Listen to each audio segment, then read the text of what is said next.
So, back from the game, and a 0-0 draw with Newcastle I suppose isn't a bad result. A team that are looking to qualify for the Europa League this season. And the 0-0 draw isn't too bad I suppose, but if you look at the performance, you'll think otherwise. Some really poor performances in there from individuals, and as a team we didn't really look up to it. So, I went to you guys on Twitter and asked for your thoughts, and again, as always, your support has been incredible, and I got over 30 responses, so I'll read a few of them out. Matt Lindsay says, best squad in ages with a manager who doesn't know how to get the best out of them. Lucky tonight. Lewis Laban, let me just tell you, this guy is one of the most negative people I know, so to get a positive comment off him must mean that Norwich are going places. Great point. Poor game to watch though. RVW will start scoring.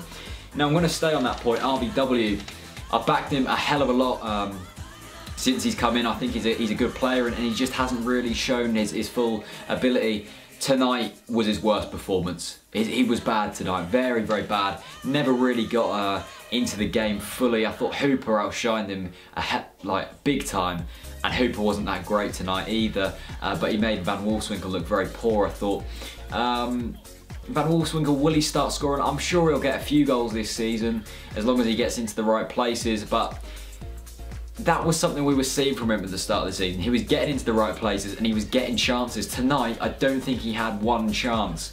And that's worrying from an £8.5 million striker. I know you can bang on about he's not getting chances, he's not getting into the right positions. He cost us £8.5 million. That is the raw fact, and that is the brutal fact. And if he doesn't start scoring soon, I worry for him. But I suppose the good thing for him is we don't have any real class laying behind him. We've got Becchio, we've got Elmander. Although Elmander did look very good when he came on tonight, I think he changed the game slightly, and he gave us a bit more hold-up play, took the pressure off the midfield, who were lacking in numbers tonight because of the 4-4-2 we played. So fair play to Elmander, but I think Van Wolfswinkel will stay in the squad and probably start scoring soon.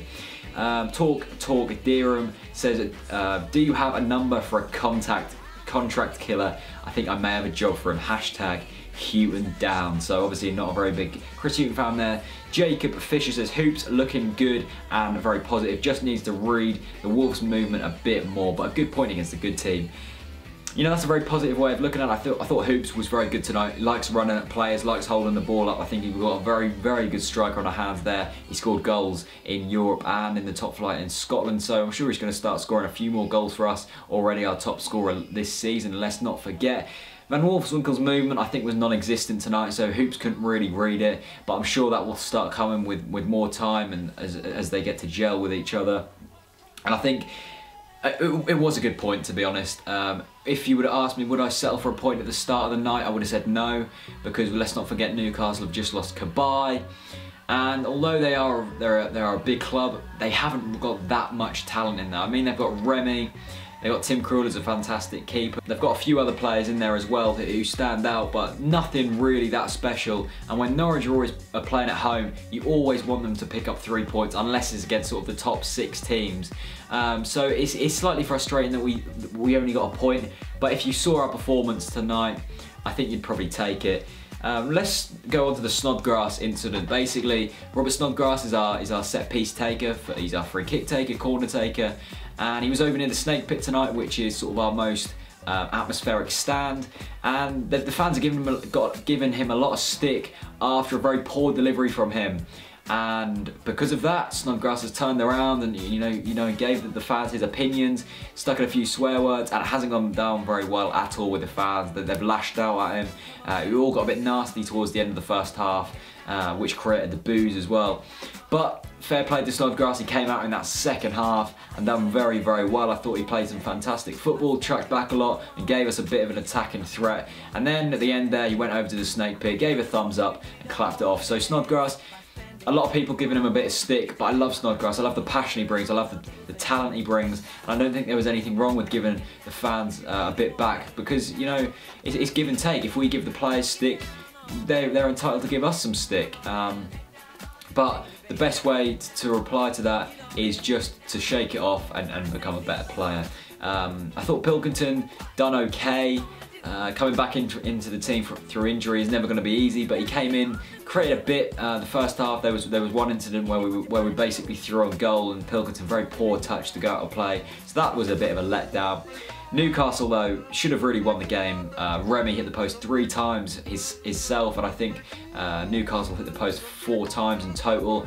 The whole Remy Bradley Johnson incident at the end was a bit of a strange one. I think it's just very weak refereeing, in my opinion. I think it should have been a booking for each player and just move on. I think Remy has stuck his head in there first, but Johnson's made the initial contact with the push after the challenge. Shouldn't have really resulted in 2 red cards. I think it's very harsh on the players. Remy didn't deserve it. He played a good game, and Johnson had been very gritty and passionate, and he was unlucky to get sent off. Let's read a few more of your comments though.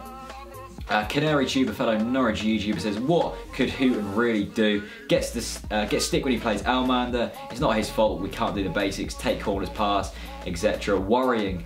Yeah, it is worrying. It is worrying. But I think after tonight we can see that the players are starting to gel. The passion's definitely there. We shouldn't worry about the passion. But Houghton, he didn't really do anything wrong tonight. I think we have to blame the players. I thought Leroy Fer was an embarrassment tonight. He was so bad. What has happened to him, I don't know. I just hope that he pulls himself together, otherwise he could be making his way out of the team for maybe Tay or someone to replace that role in the centre. I thought Ryan Bennett, again, another superb performance from him.